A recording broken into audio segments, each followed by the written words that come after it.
Bueno, muy buenos días. De verdad que para nosotros es un placer, señores. Más que un placer, esto es como parte de lo que hacemos día a día. Es decir, nosotros también vivimos de la formación, vivimos de la interacción, del aprendizaje de nuestros clientes, que es bidireccional. Nos pareció, digamos, una idea genial, precisamente juntarnos para que en forma colaborativa y a nivel de alianza, como hemos venido trabajando en estos últimos años, que ha sido muy exitoso, bueno, celebráramos básicamente el 10º aniversario de Labor. Entonces, para empezar,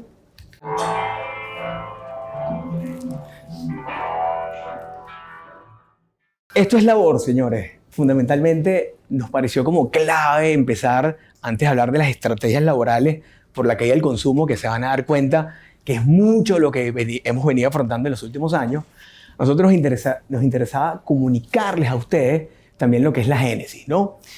Si yo de repente les preguntaría qué tenemos aquí, es decir, qué significa para nosotros cuando vamos o qué simboliza el logo Labor, nosotros utilizamos una frase que es muy poderosa, que es que somos los hijos del conflicto, ¿no? Es decir, nosotros decidimos formar Labor en un entorno radicalmente convulso, radicalmente complejo, como es la Venezuela. Yo creo que no nada más de los últimos 20 años, sino de los últimos 30, 40 años, independientemente que validemos las intensidades de ese conflicto, que puede ser más o menos intenso, somos hijos del conflicto. Entonces, ¿qué simboliza ese Labor que tenemos allí? Bueno, es la negociación, fundamentalmente, como método natural para la resolución de conflictos. No necesariamente la negociación como un proceso autónomo para el logro de objetivos, sino que nacimos y nos formamos para ver a la negociación como un medio alterno de la resolución de conflictos. Pero eso no queda nada más allí, porque quizás también hoy venimos a hablar un poquito de la génesis y qué fue lo que nos motivó fundamentalmente a mí desde los años 80 o los años 90, cuando era muy joven. Yo nací en 1980, tengo 43 años hoy en día, y una de las cosas que más nos influenciaba en ese momento era lo que estaba pasando en la cultura, fundamentalmente en el rock and roll o en el indie, porque ponía de manifiesto los conflictos sociales. Es decir, si hay algo que hace muy bien, digamos, los medios artísticos y entre esos la música, es que ponen de manifiesto los conflictos. ¿Y por qué esto es importante? Porque los conflictos pueden ser latentes, es decir, que no han sucedido, aunque existen, pero no han sucedido, o pueden ser manifiestos. Y uno de los medios donde se manifiesta principalmente los conflictos es a través del arte. Y se los voy a probar, digamos, en esta presentación de manera muy sencilla, digamos, aplicando como lo que puede ser un mini pestel de lo que sucedió en 1980 hasta hoy, de manera muy rápida y muy lúdica, ¿no? Fíjense entonces nuestra historia brevemente, o lo que nos inspiró y lo que nos motivó para estar hoy acá. Empezamos con 1980. Y entonces en los 80 nacimos con el conflicto. Es decir, somos hijos del conflicto porque en 1980 estábamos naciendo y ya el mundo estaba conflictuado. ¿De qué forma estaba conflictuado el mundo? El famoso Viernes Negro en los 80 en Venezuela. Encontramos el Caracazo el 27 y 28 de febrero, quizás uno de los procesos sociales más contundentes que vivió Venezuela. Desde lo tecnológico, IBM crea la primera computadora desktop que te podías llevar para tu casa y tenías un ordenador en tu casa que procesaba información de manera mucho más rápida a lo que procesabas tú en forma individual. Tenías también el cine irrumpiendo con nuevas tecnologías de la información y la comunicación, en películas como E.T., como La Guerra de las Galaxias, y que generaban un conflicto porque también esos dilemas que tenemos hoy en día en el trabajo en el 80 estaban. Es decir, se va a sustituir la mano de obra por la tecnología, entonces va a haber desempleo. No eran nuevos dilemas, o no son nuevos dilemas los que estamos afrontando, sino que de alguna manera se venían evidenciando allí. Y procesos políticos muy relevantes con motivo de la Guerra Fría, como la caída del muro de Berlín, que fue relevante, digamos, esa unificación de la Alemania Oriental con la Alemania Occidental, básicamente la caída de la cortina de hierro. También la crisis de la plaza de Tiananmen en China, donde ya por primera vez, dentro de un proceso, digamos, interno comunista importante, como fue el proceso chino de cambio, bueno, en una protesta por la defensa de los derechos civiles, en poquitos días fallecieron entre 300 y 500 personas. Eso pasaba en el mundo, digamos, en 1980, cuando nosotros apenas crecíamos, ¿no? Luego nos acercamos a los 90, yo con 10 años, 11 años por ahí. ¿Y con qué nos encontramos entonces en los 90? Bueno, estábamos creciendo la adolescencia con el conflicto. ¿Cómo se caracterizaba? ¿Cuáles eran las tipologías de conflicto que teníamos allí? Tenemos elementos políticos relevantes como los golpes de Estado. El presidente Chávez, 4 de febrero, 27 de noviembre, para los que recuerdan, yo tenía 10, 11 años, pero me recuerdo perfectamente. El juicio de Carlos Andrés Pérez, que fue un elemento relevante en Venezuela.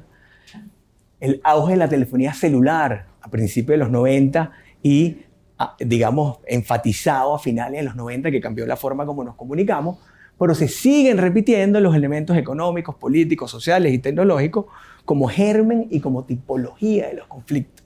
A lo mejor no teníamos conciencia de que esto era importante, a lo mejor no teníamos conciencia de que el entorno era relevante para las estrategias del negocio o para el mundo de las relaciones laborales, pero estaban allí, digamos, en unas tipologías bien concretas y categorizadas, ¿no? Luego nos acercamos al 2000 y fíjense que entonces empezamos a madurar con el conflicto. En el 2000, en el 99, yo ingreso a la Universidad Católica Andrés Bello. Se genera todo el proceso que todos conocemos, que es la irrupción del chavismo en el poder.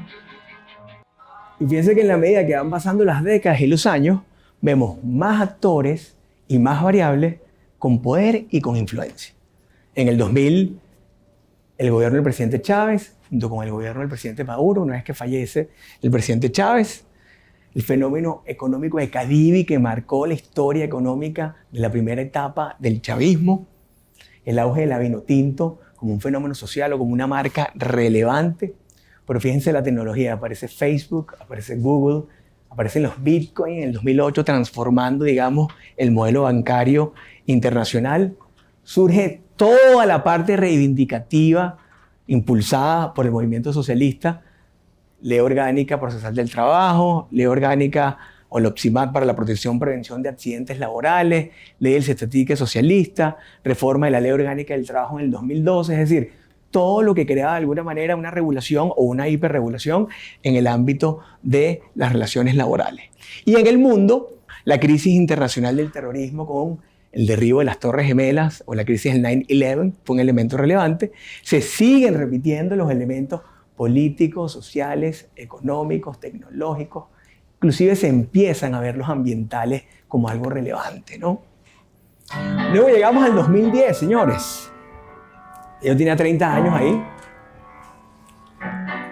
En el 2010 era abogado y entonces empieza el conflicto como proceso de creación. Empieza el dilema. ¿Cómo podemos hacer de un problema una necesidad que pudiéramos capitalizar? ¿Cómo realmente podemos enfocar servicios de asesoría que agreguen valor a los clientes, pero desde el conflicto, que es lo que abunda? Porque el recurso que era más abundante era el conflicto, ¿no? En ese momento regreso a estudiar a los Estados Unidos, veo un país sumamente complicado, pero interesante para los que nos gusta el conflicto. Y bueno, teníamos interinatos, teníamos una oposición muy fuerte, todavía no estaba montado formalmente el interinato, pero estaba Capriles a punto de ganar unas elecciones que si se la ganó o no se la ganó Maduro, pero estaba allí. Empieza la literatura del exilio en Venezuela, por ejemplo con Eduardo Sánchez Rugeles, a escribir sobre lo que era la diáspora como novela, como fenómeno que nos impactó a nivel de retención, a nivel de formación, a nivel al hecho de que hoy conseguir equipos de primera, que lo hacen muy bien, Gentiopía, liderado por Fabiola, María José y Valeria, haga más difícil la cuestión de buscar gente, bueno, porque se nos han ido alrededor de 5 millones de personas. Eso sucedía en este contexto. Empiezan también las empresas tecnológicas a generar negocios interesantísimos, como Airbnb, como Uber, Venezuela quizás no tan masificado, pero empiezan las tecnológicas a ganar el poder. Ya el poder no está en la industria química farmacéutica, ya el poder no está en el petróleo, el poder está en las empresas tecnológicas. ¿Por qué? Porque producen muchísimo más dinero que esas empresas y porque tienen algo muchísimo más relevante, que es el control de todo, es decir, el control del poder. El verdadero totalitarismo moderno no es Chávez, no es Corea del Norte, no son los, digamos, gobiernos de izquierda, Putin, son las grandes tecnológicas que si, dependiendo de su ética, lo hacen bien o lo hacen mal, bueno, en torno a ellos irán los próximos totalitarismos. ¿Por qué? Porque tienen acceso a todo. Ellos están como montados en una baranda, viéndonos a nosotros jugar, y sencillamente pueden jugar de una manera porque tienen ventaja de cómo pueden suceder o cómo pueden predecir acontecimientos. Y entonces llegamos al 2013, señores. Hace 10 años, donde se forma Labor. En ese periodo de tiempo se perpetúa Nicolás Maduro en el poder, sigue en el poder. En ese mismo periodo de tiempo nace un gobierno interino liderado por Guaidó. No sabíamos quién mandaba en Venezuela, pero existían dos gobiernos y sin embargo seguíamos haciendo empresa y seguíamos echándole pichón aquí en Venezuela. Muere Fidel Castro, líder indiscutible de la izquierda latinoamericana. Asciende Donald Trump al poder. Para quien le guste o no le guste, fue un actor, digamos, relevante en esos contextos. Se empieza a hablar con contundencia del cambio climático, casos de corrupción relevantes como el de la FIFA. La izquierda vuelve a tomar América Latina en la cabeza con AMLO. Devaluación, hiperinflación, dice que es la más larga de la historia. Y bueno, decidimos montar Labor. Era como que, ya, pero ¿cómo que deciden montar Labor en este contexto tan convulso? Entonces, ¿cómo pudiésemos caracterizar ya a manera de contexto lo que sucedió en esos 43 años que nos traen hasta hoy? Primero, la presencia constante de elementos políticos, económicos y sociales y tecnológicos como características esenciales del conflicto. Pareciera que no hay ningún conflicto hoy que no tenga estos elementos, al menos relevante no lo será. Segundo, es la preponderancia de las tipologías de los conflictos por equidad, por justicia o por recursos escasos. Es decir, hay inequidad, me expreso, genero un conflicto. Es decir, siento que se me comete una injusticia contra el movimiento Me Too, contra los trabajadores, contra las minorías en general, como se les llama, y hago valer mis derechos. Pareciera que la frase esencial en los recursos escasos, sin embargo, es la época de la historia en que más riqueza se ha amasado y se ha generado en el menor tiempo, ¿no? Otra cosa que vemos, predominio de los estilos antagónicos. Todos estos actores que veíamos, Rusia, Estados Unidos en la Guerra Fría, Putin, AMLO, Chávez, Barack Obama, Trump, evidencian estilos antagónicos, no estilos contributivos, no estilos ganar, sino estilos que lo que yo gano en una negociación o lo que yo gano en la política es porque se lo estoy quitando a alguien. Eso es la característica esencial de los contextos conflictivos o de los contextos suma cero. Entonces yo les preguntaría a ustedes, en un entorno democrático o social, eso no es lo que debe imperar, porque lo que debe imperar es lo contributivo. ¿Cómo hacemos para que todos los stakeholders y los actores sociales puedan maximizar sus ganancias? No estoy diciendo que todos ganen, sino que todos maximicen sus ganancias y se sientan incluidos en una sociedad cada vez más diferente, cada vez con nuevos intereses y cada vez con nuevas formas de ejercicio del poder. Nuevos actores con poder e influencia. Creo que para mí, insisto, el más relevante son las tecnológicas en lo que ello deriva, cómo se detenta el poder a través de la inteligencia artificial.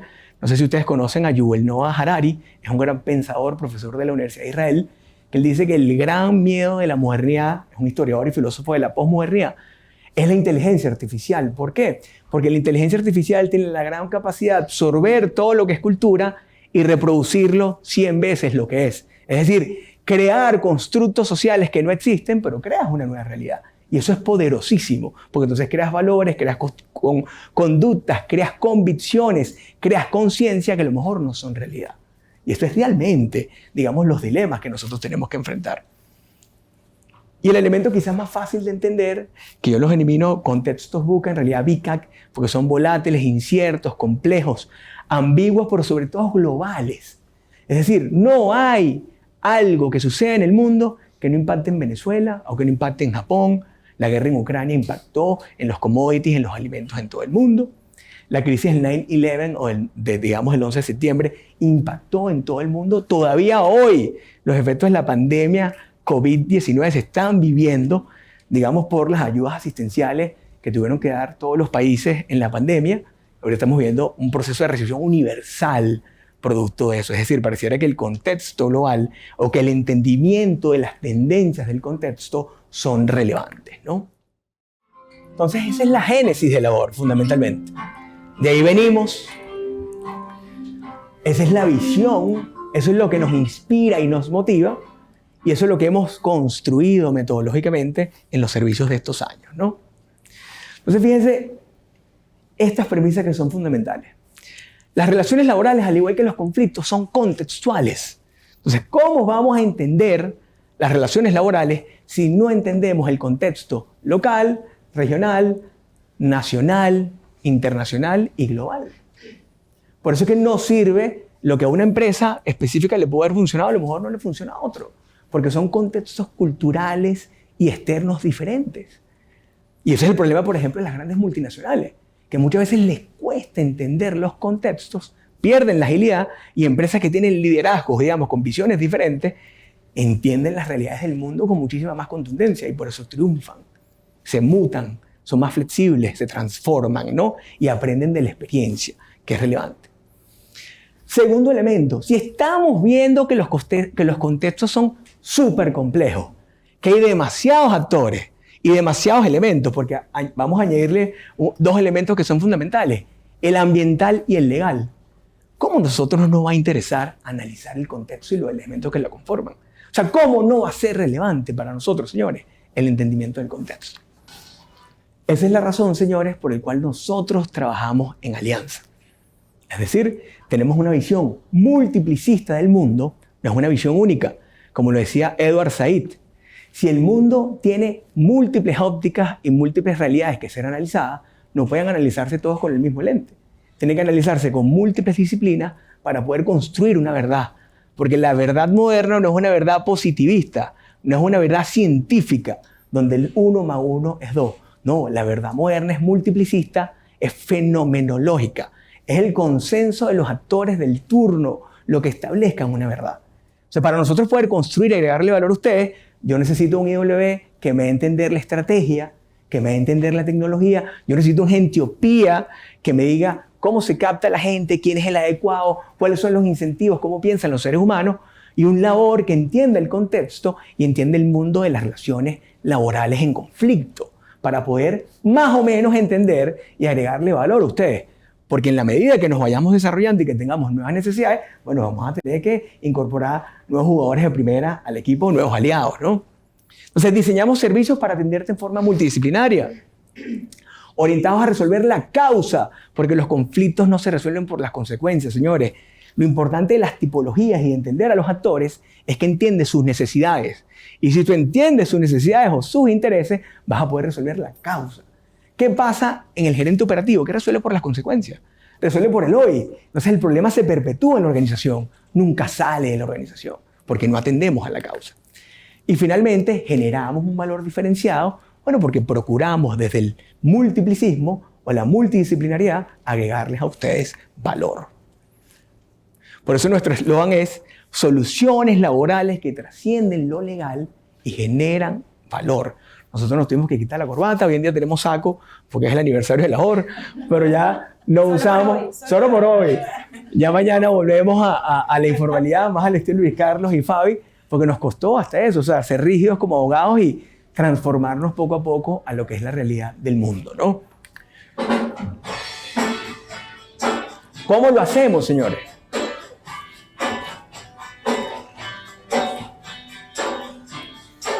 ¿Cómo hacemos el delivery de nuestros servicios?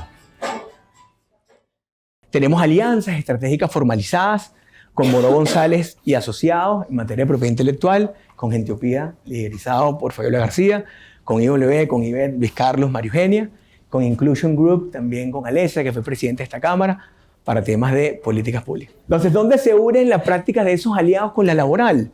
Fíjense que en el caso de MGA, que ya tengo a Ana Carolina, a Gismara, a María Fernanda, es donde podemos colaborar en conjunto para la protección de los intangibles, es decir, aquellos clientes que tienen su marca registrada y que hoy en día es un uso muy común, aunque sea ilegal, bueno, el uso indebido de una marca.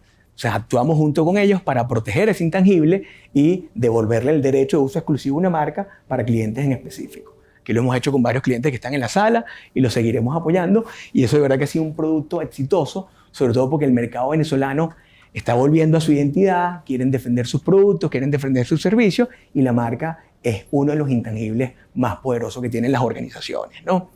Con Gentiopía, con Fabi, bueno, tenemos un producto fabuloso que son los equipos de primera, que es nada más y nada menos tener los mejores trabajadores posibles en tu organización, porque si no tienes trabajadores de primera, no puedes tener empresas de primera. ¿Viste qué he aprendido, Fabi? Trabajamos también en formación del talento, en el cambio, que es relevante, porque si vivimos en entornos complejos, convulsos, que van cambiando contundentemente. Manejar el cambio y la comunicación de la manera correcta es idónea. Y un punto que creo que nos une a los tres, o a todos los que estamos en la alianza, es el futuro del trabajo. Cómo van cambiando las relaciones de trabajo por el auge de la tecnología, cuáles son esas nuevas habilidades, esas nuevas capacidades que tienen que desarrollarse, también lo vemos ahí. Con IW, con Luis Carlos, con Ivette, con María Eugenia, trabajamos la estrategia, hacia dónde va la organización, estrategia direccional, como dice Luis Carlos. Trabajamos los modelos de negocio que están tan en boga. Por empresas que se están transformando, que eran productoras y van a terminar siendo comercializadoras, por decir ejemplo. Trabajamos procesos, estructuras, tecnología de la información y comunicación. ¿Cómo puedes sustituir tus procesos manuales y automatizarlos por procesos más eficientes a través del uso de la tecnología? Bueno, en eso Ivette es altamente especializada, al igual que María Eugenia, con gran experiencia. Y procesos de transformación digital, sobre todo a nivel de los procesos para ser más eficientes a las organizaciones o más costo eficientes. Y con Inclusion Group trabajamos en el desarrollo, sobre todo en revisión sistemática de la literatura, porque también estamos de alguna manera relacionados con las políticas públicas, en el desarrollo de políticas públicas laborales de inclusión a nivel de multilaterales. Anécdotas que para nosotros son importantes, ¿no? Un hito importante para nosotros en los últimos 5 años es llevar procesos de reestructuración. Recientemente llevamos a cabo un proceso de downsizing, donde pudimos desincorporar aproximadamente a 1.000 personas en un periodo de 4 años. Y hubo una frase que para nosotros fue muy relevante, que fue la confianza. Fíjense ese cuadro que está ahí, que es un cuadro del artista callejero que se llama Banksy, muy importante. Ese cuadro se llama There is always a hope.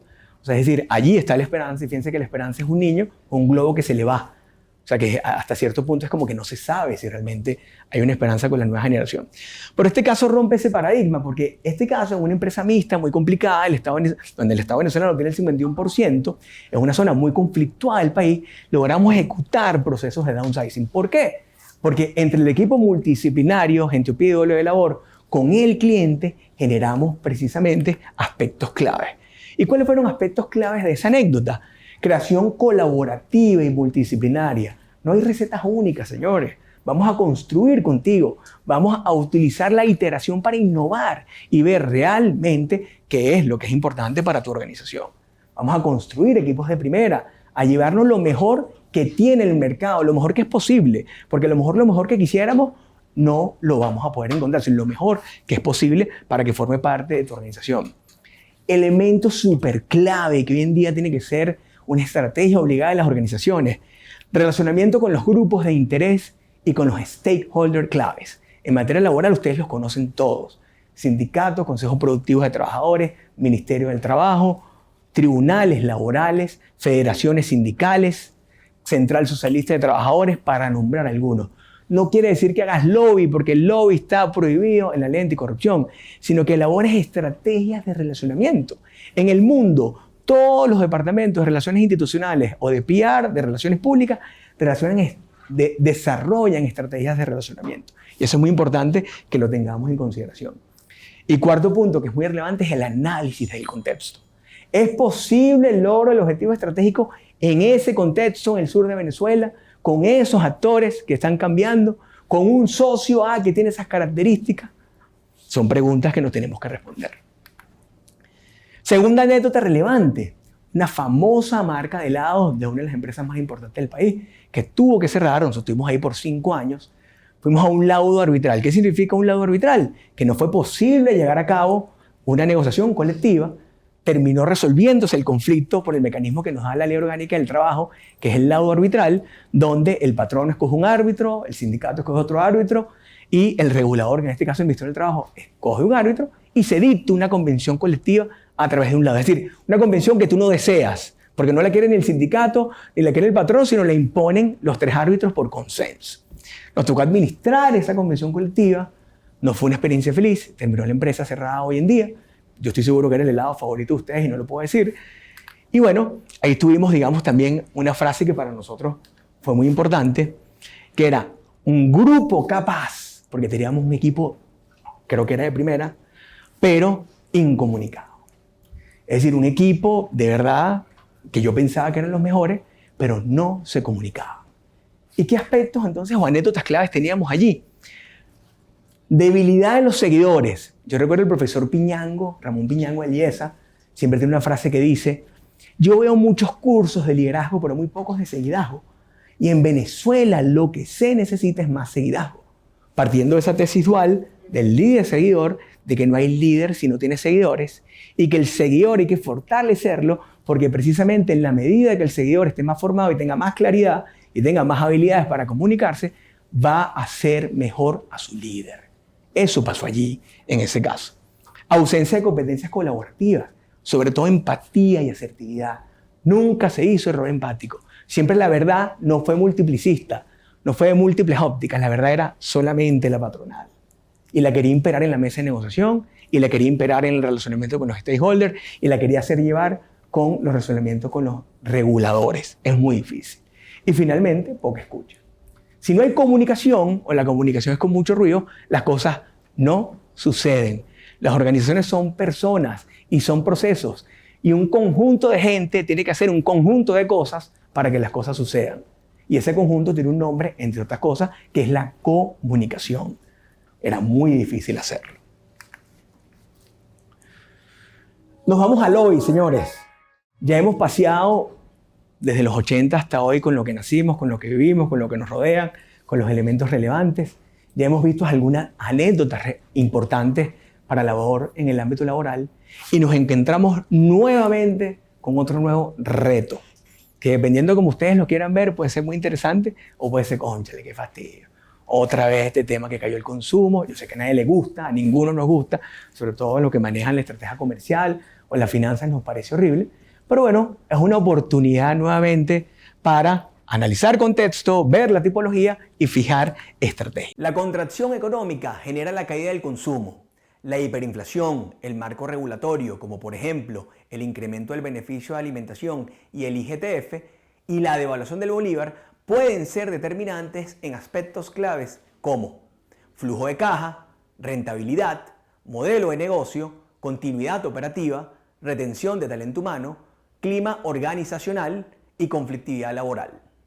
Ojo, entre otros elementos, aquí podemos colocar la ley de armonización tributaria, podemos colocar el incremento del beneficio de alimentación, podemos colocar, en el caso que ustedes tengan convenciones colectivas, la solicitud del sindicato que se mejoren los beneficios de la convención colectiva, podemos colocar cualquier aspecto que pueda influir, relacionamiento con stakeholders, como estamos viendo, que pueda influir en la contracción económica dependiendo del rubro, digamos, en el que usted se encuentre. O sea, fíjese con esta tipología que tenemos acá, que es una tipología también de un entorno regulado, con una tipología del recurso escaso, porque si yo vendo menos, tengo menos para repartir, me cuesta pagar nómina, me cuesta pagar los beneficios, me cuesta pagar los impuestos, me cuesta pagar las contribuciones parafiscales, pero tengo que seguir adelante, ¿no? Entonces, fíjense que las estrategias laborales, grosso modo, o por definición, porque insisto, van a variar de las realidades de cada negocio, deberían ir dirigidas a estas 4 opciones que nosotros planteamos acá. Primero, debes evaluar el tamaño de tu negocio. O sea, es el modelo que tú tienes, con la estructura que tienes y con la gente que tienes. Debes optimizar tus beneficios laborales. ¿Es necesario que mantengas los beneficios laborales que tienes hoy en día? ¿O tienes que sencillamente identificar tu cadena de valor, ver los cargos claves y preocuparte por remunerar y retener a esos? Es una pregunta, insisto, que tienen que responder. Verificar si tienes a los jugadores de primera adecuados. Porque a lo mejor estás pagando mucho a gente que te concede, digamos, de vuelta muy poco, o que no te aporta nada, o que no quiere echarle pichón, chico. Que eso no está mal, porque hay gente que se cansa y dice, mira, yo llego hasta aquí, yo me quiero ir. Bueno, a lo mejor es momento de renovar. ¿Y por qué no? De revisar tu modelo de negocio. Porque a lo mejor lo que tú quieres hacer, que se convierte como un pet policy, es que esto es mío, es que esta empresa la heredé yo de mi papá y a mí me encanta, yo soy un visionario, tengo que llevarla adelante, entra como el ego, ¿no? Y las emociones a jugar. Bueno, pero desde el punto de vista pragmático, a lo mejor no es el momento para llevar eso a cabo, sino sacar un modelo de lo que ya tienes. Ve las ventajas competitivas de tu modelo de negocio y sobre eso construye algo que te permita llevar adelante tu giro comercial. Entonces, ¿qué hacer, no? Ante esas realidades. Y fíjense que dentro de las posibles alternativas de solución, desde la perspectiva laboral o de relaciones laborales, tenemos downsizing o reestructuración y podemos tener cambios de condiciones de trabajo. Pero vamos a darle un poquito más de estructura a esas alternativas, ¿no? Y aquí aprovechamos como para jugar un poquito más con las opciones, alternativas, y vamos a verlo también en forma multidisciplinaria. Fíjense que si nosotros identificamos los problemas a resolver, tenemos uno, tamaño de tu negocio, beneficios laborales acordes o trabajadores adecuados. Si yo quiero darle como una línea de acción y estructurar un plan para darle sentido a esa necesidad, si es mi tamaño de mi negocio, desde la perspectiva laboral, bueno, tendrías que hacer downsizing, cambiar tu estructura, cambiar tus procesos, sacar o meter gente, dependiendo si quieres crecer o decrecer. Creo que la regla en este entorno es de crecer. Pero también tienes que estar pendientes de aspectos claves como modelo de negocios, cuál va a ser la estrategia, cómo quedan tus procesos claves, tus procesos medulares o tus procesos de apoyo, cómo va a ser tu nueva estructura y quiénes la van a integrar. Tienes los trabajadores con la capacidad adecuada para ejecutar esa estructura. Esa estructura es ágil, es eficiente, a la que tú necesitas. Y, sobre todo, cambio organizacional. Porque cualquiera de estos botones que tú actives van a ser conflictivos. Trabajadores que van a apoyar el cambio y trabajadores que no van a apoyar el cambio. O trabajadores neutros, que son unos niní y que tú vas a tener que decirle, vente para acá o vente para allá. Igualito que en la política, pero en la organización. Beneficios laborales acordes. Sea porque tengo convenciones colectivas que no puedo cumplir, se me están comiendo la caja. Entra mucho dinero, pero sale mucho dinero. No genero rentabilidad, no puedo invertir, no puedo mantener la maquinaria, los equipos. Bueno, tenemos una vía en la ley, que es el 148, satanizado durante mucho tiempo, Pedro, que es el cambio de condiciones por razones económicas, tecnológicas, en la Ley Orgánica del Trabajo, un procedimiento consensuado, donde no solamente puedes cambiar los beneficios que están en la convención o que están en los contratos individuales, sino que también puedes reducir, sacar legalmente a los trabajadores. Hay otra vía, que es una vía derivada de la experiencia construida por el mismo Ministerio del Trabajo, que se llama la reingeniería de las convenciones colectivas de trabajo. ¿Qué es la reingeniería? No puedes destruir tu convención colectiva porque atenta contra derechos consagrados en la Constitución, intangibilidad, progresividad, etc., pero puedes hacer un cambio de la forma como está estructurada para darle ciertos beneficios que son hoy los concertados o los que pueden generar impacto en la organización.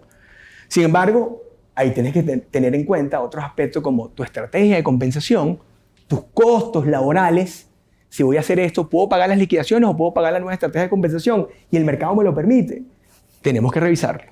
Tenemos que revisar nuevamente estructura, cambio que es transversal a este proceso, al igual que comunicación, y relacionamiento con stakeholders clave, con actores o grupos de interés, sindicato, Ministerio del Trabajo, alcaldía, consejo comunal, dependiendo, digamos, del ámbito geográfico donde usted esté, para que precisamente esto sea posible, porque como nos dice Luis Carlos, los objetivos tienen que ser smart, tienen que ser inteligentes. Si el objetivo no se puede lograr en el contexto, no es objetivo. Será otra cosa, será un deseo, una aspiración, un wishful thinking, pero no será un objetivo. Trabajadores adecuados, mis famosos equipos de primera. Aquí Giancarlo con su equipo que están montados en ese proceso, buscando a sus trabajadores de primera. Bueno, para eso puedes hacer downsizing, porque a lo mejor tienes mucha gente que no está. Para eso puedes hacer el 148 que les explicaba ahorita. Puedes llevar a cabo terminaciones amistosas, también conocidas como cajitas felices. El problema es, ¿cómo lo pago si no estoy vendiendo? El problema son o autorizaciones de despido para aquellos trabajadores que de alguna manera estén inmersos en faltas y el Ministerio del Trabajo te puede apoyar porque sí lo están haciendo, están apoyando sobre todo en faltas graves que tienen que ver con violencias, con robo, es decir, con situaciones realmente irregulares. El Ministerio del Trabajo, contrario a lo que hemos visto en el contexto 2010-2000, hoy en día están colaborando y es algo que tenemos que aceptar y que tenemos que aplaudir. Otros aspectos a tener en cuenta si ejecutamos esto: las estrategias, el costo laboral, la estructura, los equipos de primera, el cambio organizacional y el relacionamiento con los stakeholders. Señores, esto es lo que nosotros aseguramos que es muy relevante. Todo esto tiene que estar montado sobre el análisis del contexto, sobre medir la posibilidad y los costos de estos procesos, pero para eso nosotros multidisciplinariamente estamos aquí para ayudarlos.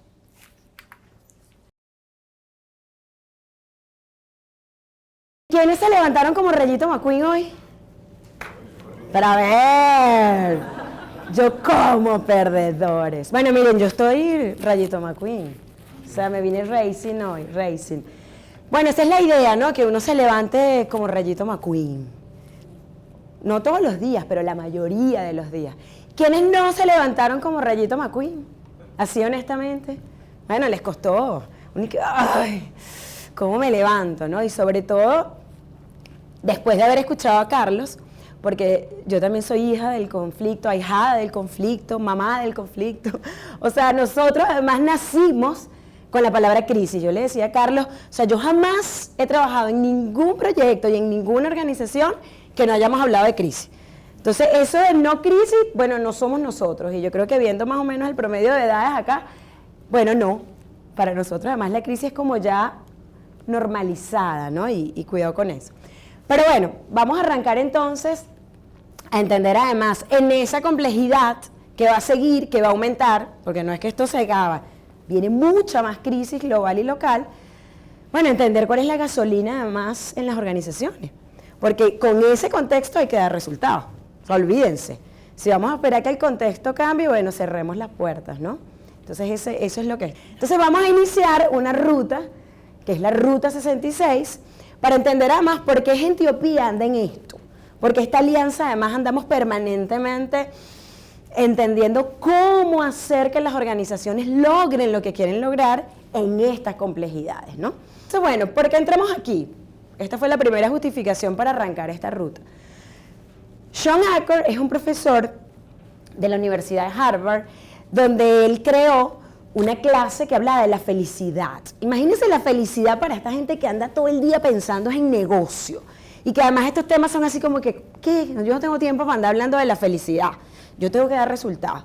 Bueno, fue la clase más exitosa en ese semestre. Tan buena fue que todavía continúa en Harvard y siempre está full. Porque se dieron cuenta de estos datos maravillosos para ustedes que están en las organizaciones y para todos los que los acompañamos.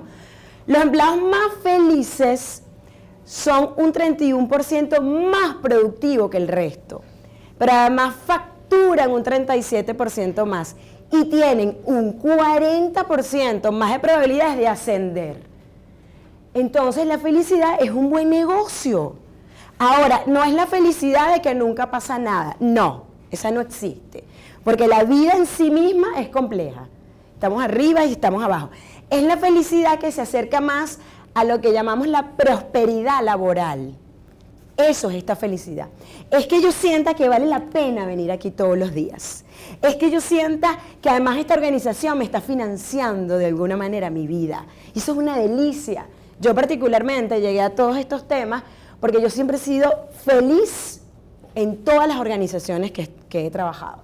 Entonces yo tengo esa cruzada de que sí es posible lograr esa prosperidad desde todo punto de vista, ¿no? Pero ¿qué más hay por ahí? Bueno, Gallup, que hace además unas encuestas increíbles en temas de talento humano, en su último reporte del 2022 encontró esta maravilla. 60% de las personas son emocionalmente indiferentes, los niní, que nos decía Carlos, y 19% son infelices, te lo dicen. Yo aquí soy infeliz. Bueno, vamos a tomar decisiones, porque usted no puede ser infeliz. Usted viene para esta vida a hacer algo relevante. Pero lo que más preocupa es que sea tan alto la indiferencia, la poca conexión de la gente. Entonces, seguramente si yo midiera aquí la gasolina, bajísima, en reserva. Entonces, de esto vamos a hablar. ¿Cómo hacer para elevar estos niní y que se vengan a esa prosperidad? Y por último, que yo diría que es una de las que más nos ocupa a nosotros en este momento y en el mundo, es que yo no estoy hablando de una productividad que, tú sabes, sí, llegamos este mes, pero todo el mundo arrastrado, ¿no? Y aquello agotamiento, y la gente no se habla, y hay conflicto. No, sí, estamos logrando las ventas, pero ¿a qué costo? No, esa no es. Esta gasolina es una productividad saludable, y más en este contexto del mundo, y después de la pandemia, ni hablar, ¿no? Donde haya menos estrés. Cuando los últimos estudios hechos por Gallup y una cantidad de gente que está alrededor de este tema, esto está elevadísimo, el estrés. Cada año aumenta, o sea, no estamos realmente siendo efectivos en las organizaciones a nivel global, regional, local. Porque el estrés además está impactado por lo que Carlos nos decía del contexto. la tecnología, sobre todo en la última década, ha hecho que entremos en la sociedad del más.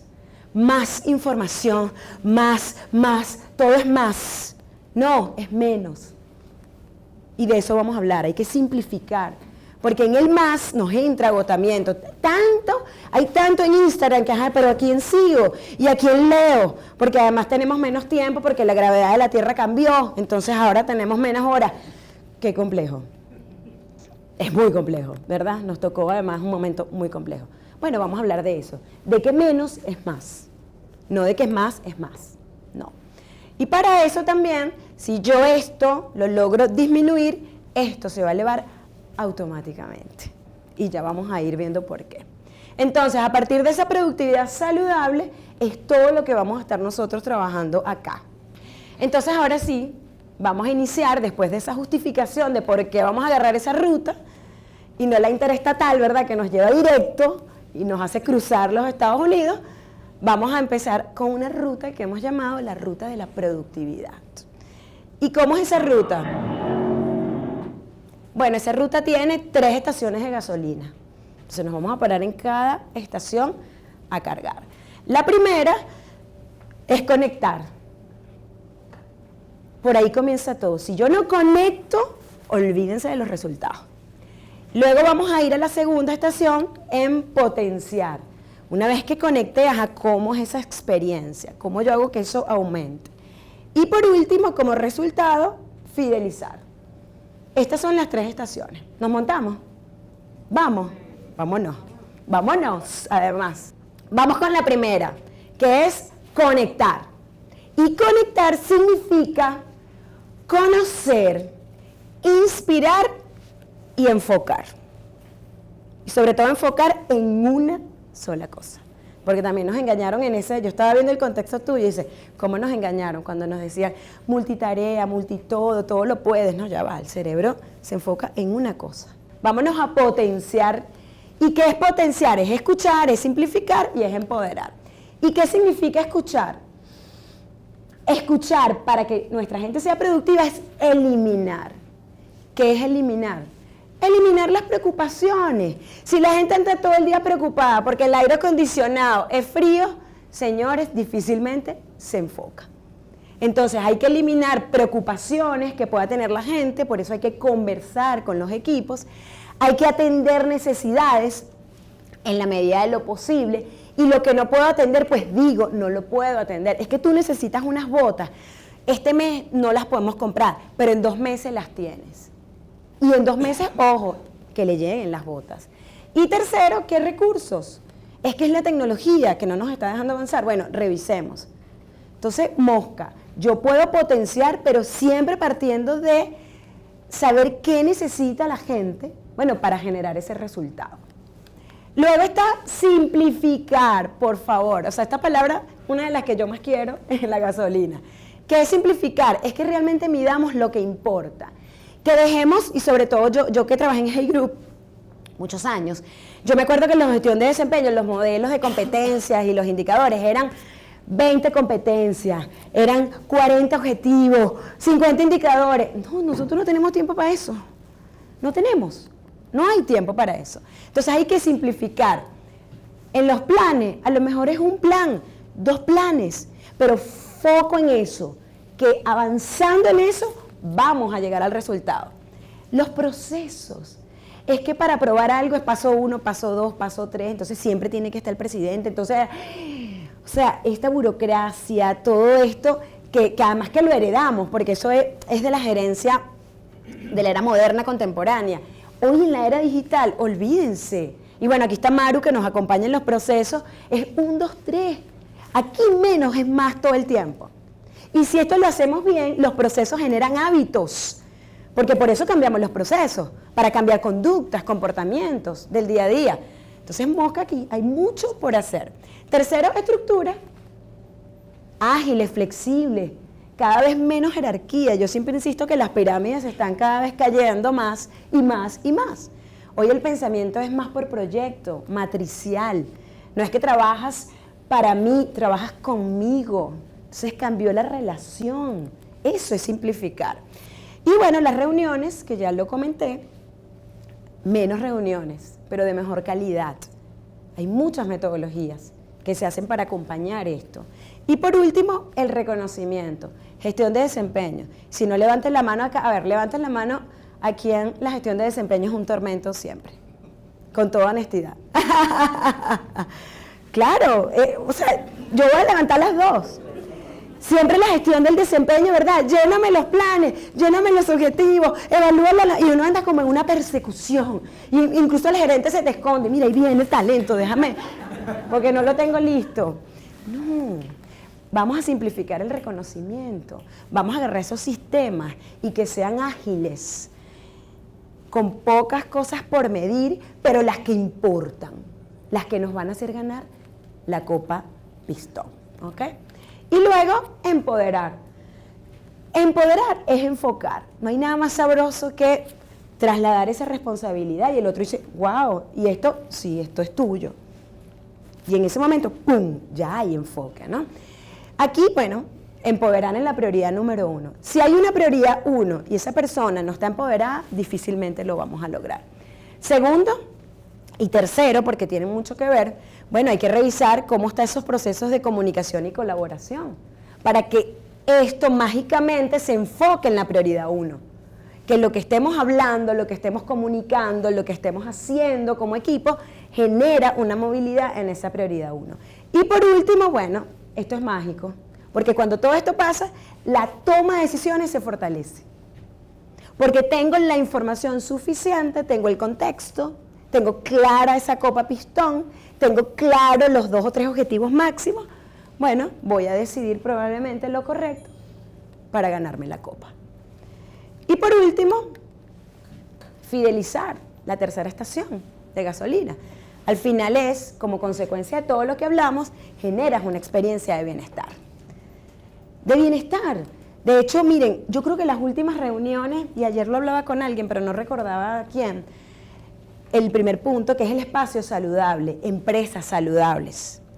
Más allá de todo lo que pueda estar pidiendo las leyes, las normativas, el ambiente, es realmente estoy atento a la salud mental de mi gente, que además después de la pandemia ha sido terrible, porque aumentó la depresión, aumentó la frustración, aumentó la ansiedad, los ataques de pánico. O sea, en mi empresa hablamos de eso, ¿o no?